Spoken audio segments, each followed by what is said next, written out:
Do you whisper to yourself, I should be further along by now? That ache of falling behind is so real for neurodivergent souls. Join me in the cards for this reading, because together we'll uncover how divine timing has been carrying you all along. Welcome to Maiden Mother Crone Tarot, where we hold sacred space for divine divergence, also known as ADHD. My name is Kayla, and I'm so glad you're here. Today's tarot topic is, why do I always feel behind? ADHD and Divine Timing Tarot. Today we'll work with the three archetypes, the Maiden, the Mother, and the Crone, to draw guidance for us as we work through learning to surrender to divine timing. Maiden, can you please give us guidance today? Guidance for why do I always feel behind? Why can't I keep up? Why do I struggle when everyone else can just keep going? Guidance for this divine timing for ADHD souls, please. Okay.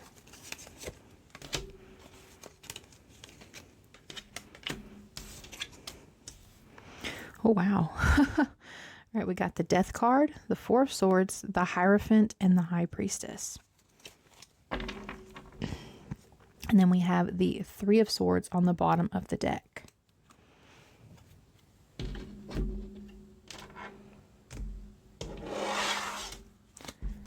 Next, we'll work with the Mother. I am going to shuffle this off camera because the artwork is not approved for YouTube. Mother, can you please give us guidance today? Why do I always feel behind? ADHD Tarot for Divine Timing. How can we realize that we're not behind? What support can you give us so that we understand that we're exactly where we're meant to be? How can we learn to surrender to divine time? Please, Mother.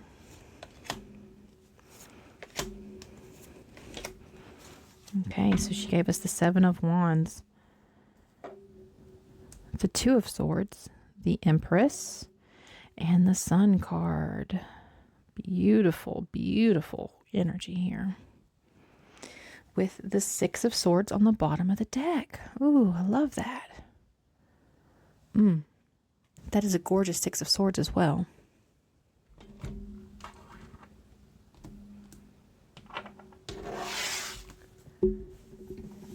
And then the last archetype we're going to work with today is the Crone. Crone, can you please give us guidance? Why do I always feel behind? Why can't I keep up? Tarot for ADHD, Divine Timing. Okay, that was a lot of cards. Guidance, please, Crone. Divine Timing. How can we surrender? How can we trust the flow? How can we know we are exactly where we need to be? That we're not out of place. That we're not out of step. Ooh, okay.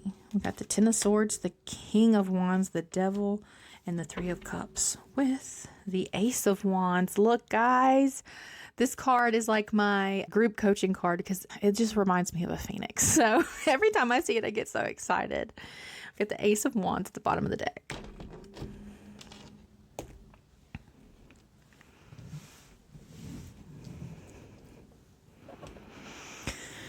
Okay. Let's go ahead and dig into this energy. Surrendering to this present moment. Slowing down to honor this divine timing, this journey together. Where we're going to use tarot as reflection, as a journey inward, as a way to work with our own energies. I encourage you to use your own discernment. See how these cards speak to you individually. And let us know in the comments below. We'll start off with the Maiden. Today she's given us the Death card. And I'm not surprised, to be honest. Why do I always feel behind? I mean, that statement in and of itself just speaks of a mental state that needs to go. It needs to die so that a new state can come. Maybe you feel behind because you need to step into this Four of Swords energy. You need to rest. You feel behind because you're running on empty, because you have been going and going and going and haven't listened to your body, haven't listened to your intuition, haven't listened to your emotions.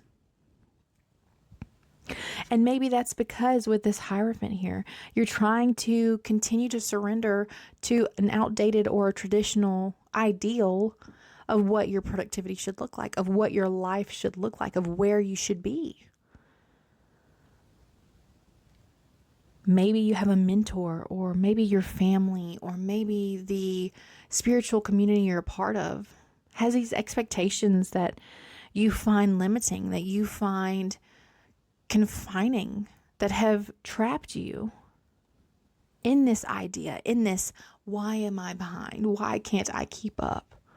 Because at the root of that question is this underlying assumption that you're not where you need to be, that you aren't worthy, that you aren't productive or valuable, or any of the other things that our inner critic or the judgments of those around us could say. So the Maiden is inviting us with this death card. It's time to dig into our emotions, dig into our subconscious beliefs about what does behind even mean? What does keeping up even mean? Why? Why are we comparing ourselves to the progress of someone else, to the progress or life situation of another person? This life is a gift to our souls to be able to evolve, to be able to expand, to be able to express itself and discover the fullest potential of who we are, of our identity, right? And there are so many discussions on identity. But to me, the best way that I have learned to understand it is identity is always a choice. It doesn't have to be limiting. It can be a role, a costume, a part that you're playing to reach a means to an end. It can also be a way of communicating. To me, identities help us convey information, help us experience things and have words to be able to convey that. Not everyone is telepathic. Not everyone in the human race can understand without words. And so words are very important. Identity is very important because it helps us communicate with others. It helps us fully be able to understand our experience. But I would encourage you here with what the Maiden is telling us. It's time to look at our identity, look at the beliefs that we have about who we are.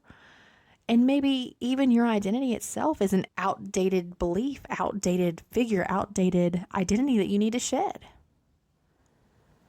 With the High Priestess, your intuition, you already know. I say this all the time, and I hope I don't sound annoying saying it, but I don't think we get it. And I have to remind myself of this too, guys. It's not like this is something I remember every single day that I am human also. I am learning to evolve also. So even with myself, I can get caught up in, I don't know, I don't get it. But then I always remind myself, get still, slow down and go within. And for me, tarot has been the tool, has been the method to be able to identify what I'm feeling, what I'm seeing, what is this underneath. Because it's a reflection of the energy I'm in. It's a reflection of what I'm magnetizing, right? We have confirmation bias. We all know about the law of attraction, and what you're putting out to the world with your electromagnetic field is what you're attracting back to you. And I've actually had conversations with my cards before where I'll be like, is this really true, or are you just showing me what I want to know? And they'll be like, you know exactly the answer to that. And it's showing you what you want to know, right? It's giving you the clearest answer that you want it to be, because you already have the answer inside you. If you want it to be positive, it'll show you the positive. If you want it to be negative, it'll show you the negative. So use your intuition. Really evaluate that thought of, I'm behind, I can't keep up. Keep up with who?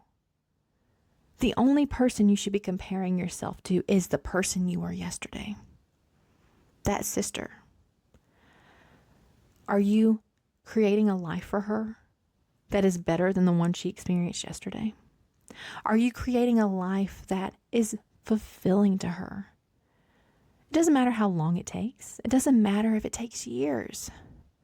We need to show up for ourselves, show up for ourselves with love, with compassion, with understanding, and stop judging ourselves. Stop comparing ourselves with a standard that is outdated and not applicable to who we are. To me, the truest mark of someone that's showing up for themselves, that is really fully in their identity, is someone who knows how to rest. It's someone who knows that their worth is not determined by what they put out. Someone that is aware of the fact that they can change their life. They can change their reality. They can change whatever they're experiencing. And it just requires going inward, identifying things that are blocking us from that, and taking small micro steps to be able to move forward with this new identity that we want. Moving on to the mother. She's given us quite the spread here, starting with the Seven of Wands.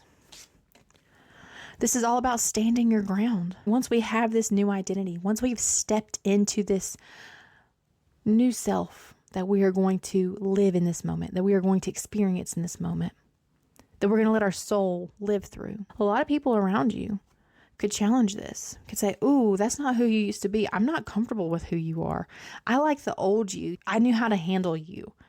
You could have work saying, well, that's not acceptable. You need to do this. You need to do that. You could have your kids still clinging for your attention. You could have your spouse saying, oh, we used to do everything together, and now you're so caught up in your own thing. With the Seven of Wands, the mother's encouraging you. You're going to have to defend this position, this new identity, this new understanding, this new core belief that you're planting in your subconscious. This belief that you can't compare your day 1 to somebody else's day 360. It's just not a fair comparison. There's so many things that we see in life that we think, wow, man, I wish I could do that. I can't believe, wow, it must be nice. No, there are so many things under the surface that we don't see. We haven't seen their struggle. We haven't seen how much they've showed up without people believing in them, where they've had to stand their own ground. So you are being called into this energy of the Seven of Wands, into this believing, firmly believing that you are worthy to do things in your own time. You are worthy to show up slowly, intentionally, or quickly, right? I'm a manifester, so in human design, I understand when I have an urge, I got to do it. I got to do it now. And it is, bam, fast energy. There's nothing wrong with that too. Some people may be like, whoa, what is wrong with her? She can't stop working. And it's because I'm passionate about it. I'm alive when I do it. So whatever your energy looks like, whatever your flow looks like, understand it's not like somebody else. It's not like me. It's not like your sister. It's not like your mom. It's not like your coworker or your boss. It is specific to you in your life, and you're going to have to stick up for it. A lot of times when we're making these decisions with the Two of Swords, this is a decision of faith, really, because we're blinded. We can't see all of the possible outcomes. And to me, this card always reminds me of the fear of the unknown. When I think back in my life and I was a young mother and I started having panic attacks in the middle of the night, panic attacks, severe panic attacks, where I'd wake up screaming. And I don't know how I didn't wake my kids up. My husband would roll over and say, it's okay, calm down, like grab me. And that would really ground me into the present moment.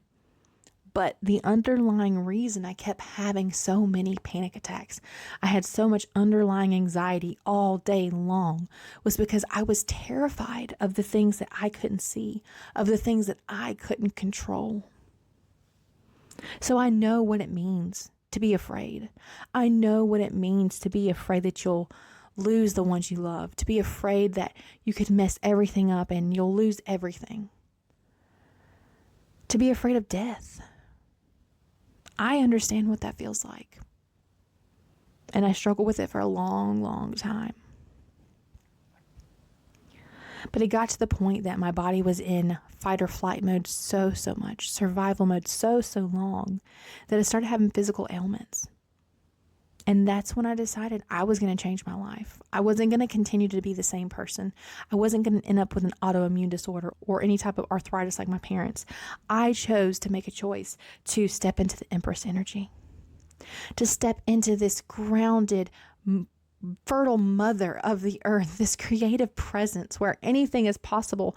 And for anything to be possible, that means you can't know what it is. If you know it, then that puts a limitation on it. For it to truly be infinite, infinite possibility means that you have to never experienced it before, which means you can't know about it, which means you have to be in this Two of Swords where there's just some unknown things that we have to learn to be comfortable with. So really the process here is understanding when you're redefining this person that you're becoming, when you're redefining your identity and you come up against things that are scary. When you come up against that same pattern of belief where you're reminded that you're behind, that you are not being able to keep up with everyone else. Slow down and maybe even close your eyes, maybe even cover your ears. Reduce the amount of information coming into your brain and get quiet and get still. And when you do that, question the thoughts. Is this thought something out of fear? And that could be fear of rejection. That could be fear of judgment. That could be fear of the unknown with not knowing how your life is going to look if you start showing up differently. And then I want you to say, yeah, but what if everything works out perfectly? What if the reason I am behind is because I am making something so new? The world is not prepared to accept it yet, is not prepared to receive it. And so I have to keep trusting the unknown. I have to keep pouring into my life, pouring in to my passions, letting my soul be reflected through these wonderful experiences of life and stepping into the sun energy, fully radiating that love, that optimism, that joy. Once you're chasing your passions, it is so infectious. It's like the laugh of a child. You just can't resist it.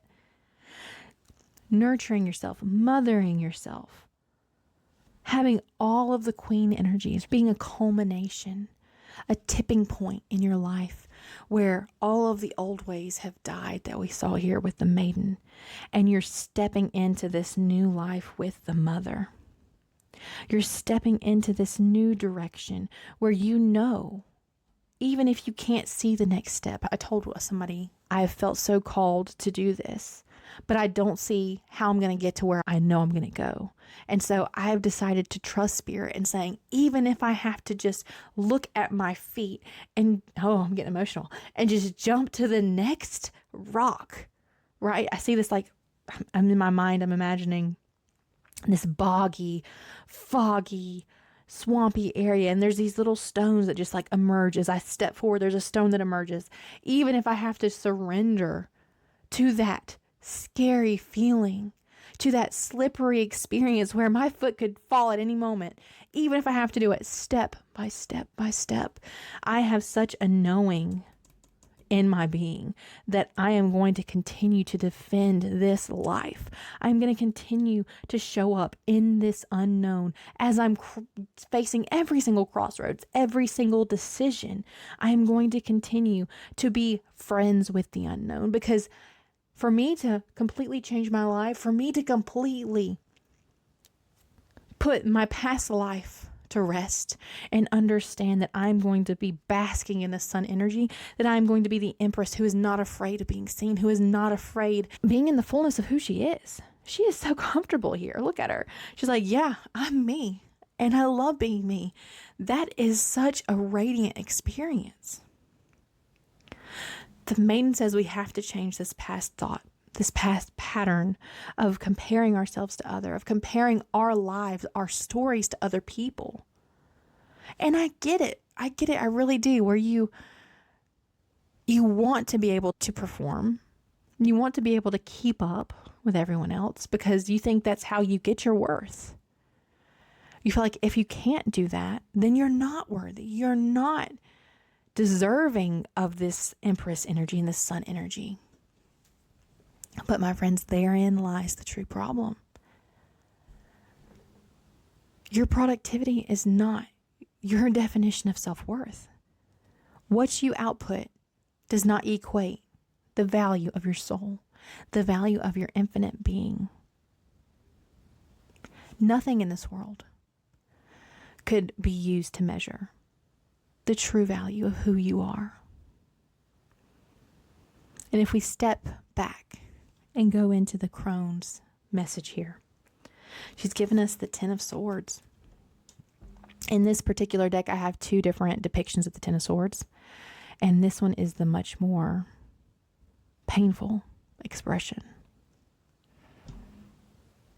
Our lives have been so painful, comparing ourselves to others, comparing our output to others, thinking we're not worthy because we can't keep up because our mental load is taxed, feeling desperate.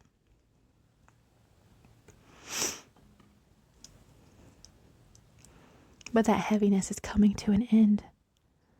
We are in a new life, a new era where we are fully on fire with the King of Wands. We are in our fire, in our life purpose energy. We're chasing our passions. We have true vision. We're visionary for the way that our lives can unfold, for the way that our lives can unfurl, and we are magnetic. We are attracting that reality to ourselves. But through that journey, we have the devil. This is the things that bind us, the things that can keep us stuck, those patterns that I talked about, the patterns of behavior and subconscious thoughts, where we're comparing our worthiness to that of what we put out. And we have to understand that can't be our life anymore. That is not our life. We have to cut those threads. We have to cut those thought patterns that keep us bound. And this really is like the last step is what I'm seeing here, because the devil is grounded Capricorn energy. It's material energy. So when we can cut away those patterns in our minds, those patterns in our head, the way that, because what we're thinking, our underlying beliefs, those impact our everyday actions, our everyday decisions, how we show up in our world. And if once we are in this King of Wands, we are still going to have a period of time where our life hasn't unfolded, is not a reflection of what we know it is going to be. There is going to be a period of time in our lives where we still will have those thoughts, oh, I'm behind. Oh, I'm not ready yet. Why can't I be them? Why haven't I been successful even though they were able to be successful? We'll still have those thoughts. We'll still have those temptations, the devil temptations. But it's the last step because you've done so much work. It's like saying, here's the thing one more time. Are you going to fall for it? Are you going to bite? Are you going to take the hook? Or have you truly burnt and severed those ties and you're just going to step over this devil energy like it's nothing? You're going to see it and you're going to not judge it, but you're going to say, no, that's not my story. I choose my story. I choose my story. And it's not that anymore. My story is one of the 3 of Cups, one of sisterhood, one of community, one where I show up for others and they show up for me, one where we are celebrating our individuality, celebrating who we are, and that we are a unique expression of the divine. We are a unique expression of consciousness in this world, and we are going to commit to that. We're going to radiate that.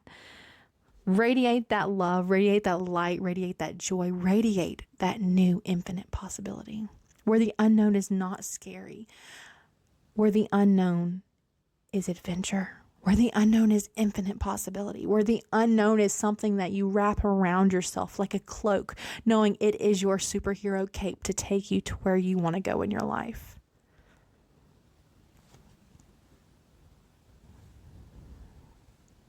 Sending love and light to anyone that is open to receive.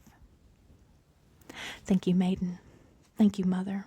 Thank you, Crone, for this gorgeous message of how we can eliminate, lay these past ideals and patterns of thought to rest, to where we're not comparing ourselves, where we're stepping into our new identity, birthing creatively, birthing passionately and optimistically, trusting the unknown and surrendering to this new life and choosing deliberately to sever the ties that bind and step into celebration and community with all of this passion, with all of this fire, where we're transitioning to this new life and we are no longer going to be stuck in heartbreaking comparison.